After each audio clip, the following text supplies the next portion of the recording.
नमस्कार दोस्तों, YouTube channel exam learner में आपका स्वागत है। दोस्तों आज की इस वीडियो में हम लोग UP triple S C Uttar Pradesh लेखपाल भर्ती परीक्षा 2022 के लिए ग्रामीण विकास का दूसरा मॉडल पेपर हल करेंगे। इसके पहले पहला मॉडल पेपर अपलोड कर दिया गया है और साथ में जो है लेखपाल परीक्षा के लिए जीके यानी कि सामान्य ज्ञान के भी 4 मॉडल पेपर अपलोड किए गए हैं, उसे भी आप देख सकते हैं। सामान्य हिंदी का 2 सेट अपलोड किया गया है, उसे भी आप चैनल के प्लेलिस्ट में जाके देख सकते हैं। तो वीडियो को लाइक शेयर कर दीजिएगा। चैनल पर पहली बार आए हैं चैनल को सब्सक्राइब कर लीजिएगा, साथ में बेल आइकन को प्रेस कर लीजिएगा जिससे आने वाले अगले वीडियो का नोटिफिकेशन आपको पहले मिलता रहे। तो आइए शुरू करते हैं। दोस्तों अनअकैडमी पे यदि आप यूपीपीएससी या फिर यूपी ट्रिपल एससी एग्जाम की प्रिपरेशन करना चाहते हैं तो आप अनअकैडमी लर्निंग ऐप से जुड़ के अपनी तैयारी को आप कर सकते हैं और आप एग्जाम को क्रैक कर सकते हैं। इसके लिए सबसे पहले आपको अनअकैडमी का लर्निंग ऐप इंस्टॉल करना होगा प्ले स्टोर से जाके, और आप जो अपने मोबाइल नंबर के थ्रू लॉगिन करके आप अपना गोल सेलेक्ट करेंगे, यानी कि आपको किस एग्जाम की प्रिपरेशन करना है।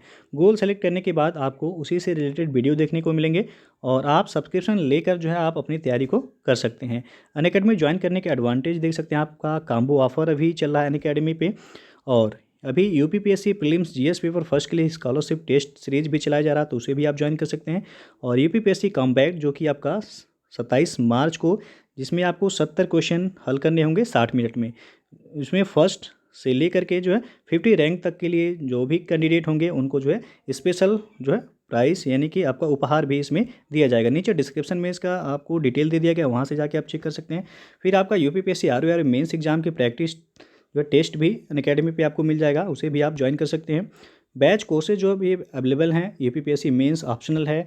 फिर आपका विजय भव यूपीपीएससी पीसीएस मेंस बैचेज 2021 जो है आप देख सकते हैं, आप इनरोल हो सकते हैं। नीचे डिस्क्रिप्शन में इसका भी लिंक दे दिया गया है। और लक्ष्य यूपीपीएससी 2023 जिसमें आपको 1 साल में प्रीलिम्स और मेंस की जो है कंप्लीट तैयारी कराई जाएगी। आप देख सकते हैं अनअकैडमी के टॉप एजुकेटर्स के द्वारा जो है आपके पूरे सिलेबस को जो है कंप्लीट कराया जाएगा। उसके बाद है यूपी ट्रिपल एससी लेखपाल एग्जाम और वीडियो एग्जाम के लिए भी आप ज्वाइन करना चाहते हैं तो जुड़ सकते हैं अनअकैडमी लर्निंग ऐप से। और कांस्टेबल एग्जाम के लिए भी आप यूपी पुलिस के लिए देख सकते हैं, यहाँ पे अभी ऑफर चल रहा है, इस पर आप ज्वाइन कर सकते हैं। 3 मंथ का 1500 रुपये है, 6 मंथ का 2700 रुपये और 12 मंथ यानी कि 1 साल का सब्सक्रिप्शन लेते हैं तो आपको 3300 रुपये में जो है कंप्लीट तैयारी कराई जाएगी यूपी पुलिस की। तो आप नीचे डिस्क्रिप्शन में जाके जो है देख सकते हैं, पूरा लिंक दे दिया गया, डिटेल आप वहाँ से जाके चेक कर सकते हैं। तो आप यदि सब्सक्रिप्शन लेते हैं अनअकैडमी पे तो हमारे रेफरल कोड आप यूज़ कीजिएगा एग्जाम लर्नर, जिससे आपको वहाँ पे एडिशनल 10% का डिस्काउंट भी देखने को मिलेगा। तो ये सब्सक्रिप्शन लेते समय रेफरल कोड एग्जाम लर्नर जरूर यूज़ कीजिएगा। तो दोस्तों आज का जो पहला प्रश्न है यहाँ पे, जब कुछ व्यक्ति अपनी एक या अधिक आवश्यकताओं को पूरा करने के लिए नियमबद्ध संगठन का निर्माण करते हैं तो इस संगठन को क्या कहते हैं। तो यहाँ पे ऑप्शन आप देख सकते हैं, डी ऑप्शन सही होगा, समिति। जब कुछ व्यक्ति मिलकर अपनी एक या अधिक आवश्यकताओं को पूरा करने के लिए एक नियमबद्ध संगठन का निर्माण करते हैं तो उस संगठन को हम समिति कहते हैं। यहाँ पे डी ऑप्शन सही हो जाएगा। अगला प्रश्न है, निम्नलिखित में से किसने ग्रामीण समाज की लोक संस्कृति में परिवर्तन कर दिया है। तो वो है यहाँ पे रेडियो ट्रांजिस्टर भी होगा, सिनेमा भी होगा, टेलीविज़न, यानी कि डी ऑप्शन से होगा उपरोक्त सभी। पूछा गया कि किसने जो है ग्रामीण समाज की लोक संस्कृति में परिवर्तन कर दिया है, तो रेडियो और ट्रांजिस्टर के द्वारा भी, सिनेमा के द्वारा भी, टेलीविज़न के द्वारा। तो यहाँ पे आपका डी ऑप्शन से होगा उपरोक्त सभी के द्वारा। अगला प्रश्न है, निम्न में से किस पंचवर्षीय योजना में कृषि सेवा केंद्र नामक योजना प्रारंभ हुई थी। तो ये हुआ था चतुर्थ पंचवर्षीय योजना में, बी ऑप्शन आपका सही हो जाएगा। और मैट्रिक प्रणाली अपनाए जाने पर कितने मीटर की जरीब का प्रचलन किया गया, तो 20 मीटर का, बी ऑप्शन यहाँ पे सही हो जाएगा आपका। और किस वर्ष से राष्ट्रीय ग्रामीण आजीविका मिशन उत्तर प्रदेश में लागू है, तो ये लागू हुआ था 2011 में, सी ऑप्शन सही हो जाएगा। ग्रामीण विकास मंत्रालय के द्वारा जून 2011 में उत्तर प्रदेश में राष्ट्रीय ग्रामीण आजीविका मिशन की शुरुआत की गई थी।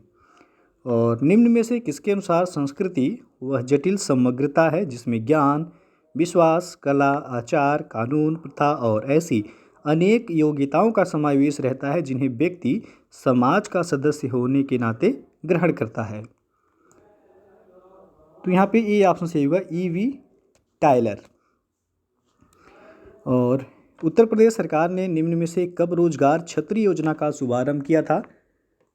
तो ये किया गया था 2020 में, 18 जुलाई 2020 को। डी ऑप्शन सही हो जाएगा। मुख्यमंत्री योगी आदित्यनाथ ने 18 जुलाई 2020 को एक नवीन योजना, जिसका नाम था रोजगार छतरी योजना, का शुभारंभ किया था।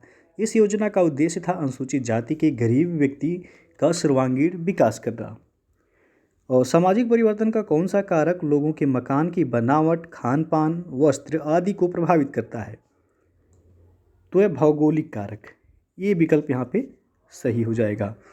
और किसके अनुसार सामाजिक संस्थाएं सामान्य इच्छा से स्थापित या अभिमति प्राप्ति संगठित मानव संबंधों का समूह है? तो यहाँ पे जो सही होगा आपका ये ऑप्शन, रॉस के अनुसार। और अंतर वस्तु विश्लेषण का प्रमुख उद्देश्य कौन सा है? तो इसमें देखा जाए तो आपका उपरोक्त सभी होगा। डी ऑप्शन सही हो जाएगा। गुणात्मक अध्ययन को वैषयिक रूप देना भी हो जाएगा। संप्रेषण के प्रभावशाली साधनों का विकास करना और गुणात्मक तथ्यों को मात्रात्मक स्वरूप देना, ये सभी अंतर वस्तु विश्लेषण का प्रमुख उद्देश्य हैं। अगला क्वेश्चन है, प्रधानमंत्री ग्राम सड़क योजना में केंद्र व राज्य सरकारों के अंशदान का अनुपात कितना पाया जाता है? तो इसमें आपका जो सही होगा सी ऑप्शन, 60-40 का। प्रधानमंत्री ग्राम सड़क योजना में देखा जाए तो केंद्र की हिस्सेदारी 60% होती है और राज्य की हिस्सेदारी 40%।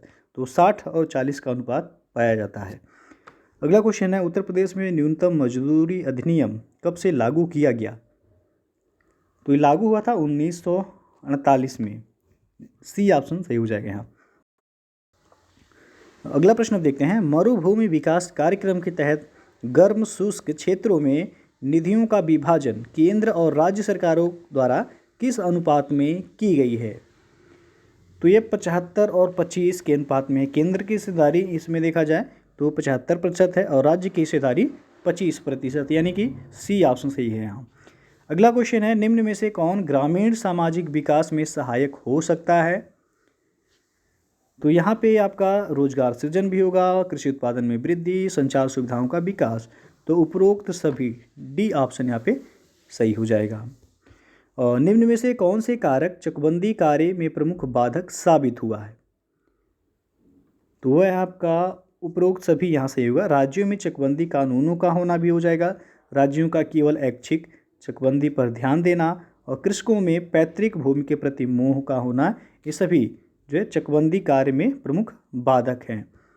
अगला प्रश्न है, गांव में आबादी स्थलों के आवंटन की जांच कौन कर सकता है? तो ये तहसीलदार के द्वारा किया जा सकता है। बी ऑप्शन यहाँ पे सही होगा। अगला क्वेश्चन है, निम्नलिखित में से कौन जरीब का हिस्सा है? तो फीता भी जरीब का हिस्सा होता है, गट्ठा भी, छल्ला भी। यहाँ पे डी ऑप्शन सही होगा, उपरोक्त सभी। अगला क्वेश्चन है आपका, पंचायतों के लेखाओं की संपरीक्षा किसके द्वारा की जाती है? तो ये किया जाता है राज्य विधानमंडल के द्वारा। सी ऑप्शन यहाँ पे सही हो जाएगा।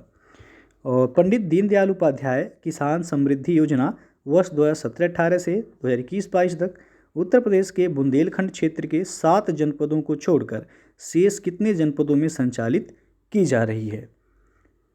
तो ये 68 जनपद में संचालित हो रहा है। डी ऑप्शन यहाँ पे सही हो जाएगा। और कंगारू मदर केयर योजना की शुरुआत कब की गई? तो इसकी शुरुआत हुई थी मई 2016 में। डी ऑप्शन यहाँ पे सही हो जाएगा। कंगारू मदर केयर योजना की शुरुआत उत्तर प्रदेश में मई 2016 में की गई थी और पहली कंगारू केयर यूनिट के संस्थापक जो थे वह थे स्वर्गीय प्रोफेसर जी.के. मलिक। तो नाम भी इनका आप याद रख सकते हैं। अगला क्वेश्चन देखते हैं अब आपका, 3 हाथ कितने करम के बराबर होता है? तो ये 1 करम के बराबर होता है। ए ऑप्शन यहाँ सही होगा। और 10 करम बराबर होता है, 10 करम बराबर 1 जरीब के होता है। तो ये भी जो है आप याद रखिएगा। अगला क्वेश्चन है, निम्न में से कब राष्ट्रीय कृषि नीति का शुभारंभ कृषि और सहकारिता विभाग कृषि मंत्रालय द्वारा किया गया है? तो सितंबर 2007 में। डी विकल्प सही हो जाएगा यहाँ पे।